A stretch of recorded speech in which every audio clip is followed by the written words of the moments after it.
You want to talk about how we could have prevented the horror that played out across the street? Look, the killer entered here the same way the killer entered in Santa Fe, through a back door, an unlocked back door. I sat down at round tables with the families from Santa Fe. We talked about what we need to do to harden schools, including not having unlocked back doors, including not having unlocked doors to classroom, having one door that goes in and out of the school, having armed police officers at that one door. And one of the things that everyone agreed is don't have all of these unlocked back doors. Have one door into and out of the school, and have that one door armed police officers at that door. If that had happened, if those federal grants had gone to this school, when that psychopath arrived, the armed police officers could have taken him out, and we'd have 19 children and 2 teachers still alive. Doors. That's the culprit here. Doors. Not guns, not the fact that we've got almost half of the world's firearms, not the fact that there are more guns than Americans, not the fact that Republicans refuse to pass background checks, not the fact that they refuse to close the Charleston loophole, not the fact that Republicans are passing laws eliminating carry permits, not the fact that you can buy a gun before you can buy a beer. Nope. Doors. Let me just ask, if doors were the issue here, why don't other countries have mass shootings? Do they not have doors? It's been a minute since I traveled, so I could be wrong, but I vaguely remember doors in Europe, South America, Africa. Pretty sure doors made their way to Asia and Australia. But if it's not the doors, then what could it possibly be? But you know what?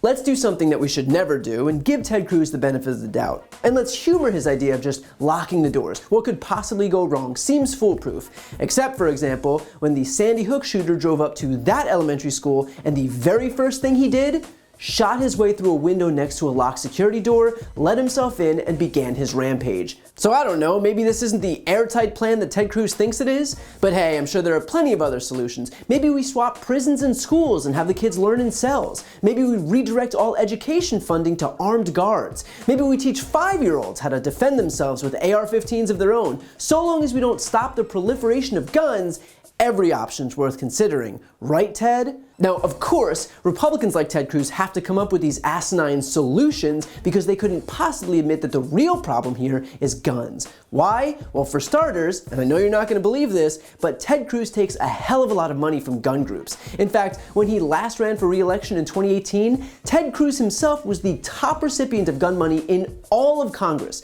more than any other lawmaker or senator, raking in over $300,000 in one cycle, almost $100,000 more than the second highest recipient.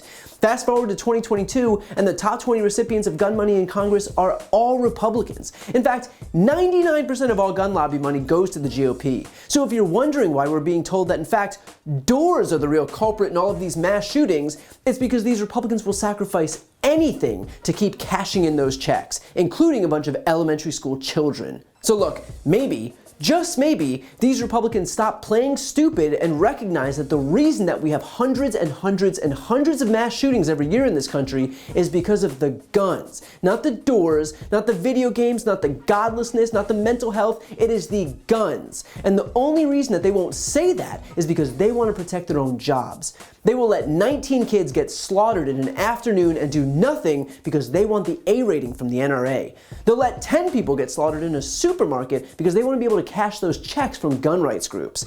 They'll let people die in El Paso and Dayton and Las Vegas and Orlando and Virginia Tech and Sutherland Springs and Sandy Hook and Parkland and San Bernardino and Fort Hood and Thousand Oaks and Pittsburgh and Santa Fe because they don't care about Americans, they care about themselves and their own careers.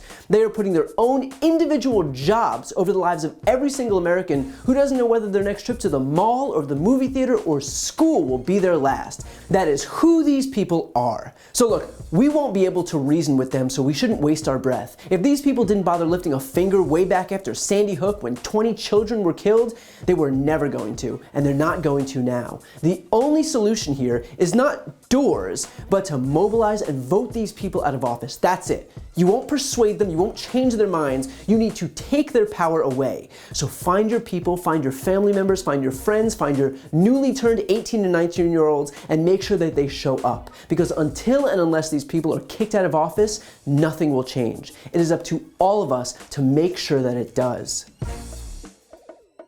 To see more videos like this, click the subscribe button right here on this screen. And to support my work beyond that, check out my podcast, No Lie with Brian Tyler Cohen, where I cover the week's most important stories and interview the biggest players in the world of politics, including President Biden, Kamala Harris, Pete Buttigieg, Elizabeth Warren, Katie Porter, and so many more. The link is also right here on this screen. And finally, to take action yourself and sign petitions on the most important issues, go to briantylercohen.com/petition.